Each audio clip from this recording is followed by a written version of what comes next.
অল্প পরিমাণ একটু চিকেন থাকলেই হবে, আর সাথে যদি কয়েকটা সবজি থাকে একটা হেলদি টেস্টি ইয়াম্মি স্যুপ বাড়িতে বানিয়ে নিতে পারো। চিকেন স্যুপ যেটা তোমাদের শেয়ার করছি।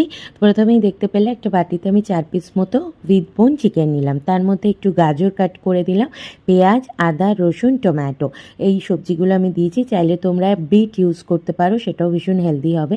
তো এইগুলো সব আমি আগে প্রথমে বয়েল করে নেবো। তো জল দিয়ে দিলাম কড়াইতে, সবজিগুলো চিকেনটা দিয়ে একটু গোটা গোলমরিচ দিয়ে দেবো, আর অল্প পরিমাণ স্বাদ মতো নুন দেবো। দিয়ে এটা ফুটে যখন সেদ্ধ হয়ে আসবে, তারপরে আমি মিক্সিতে দিয়ে ভালো করে পেস্ট বানিয়ে নেবো। চিকেনটা হাড় থেকে বার করে আর কি মাংসটা দিয়েই আমি পুরো পেস্ট করেছি। চাইলে তোমরা ছোট ছোট পিস করেও তোমরা দিতে পারো।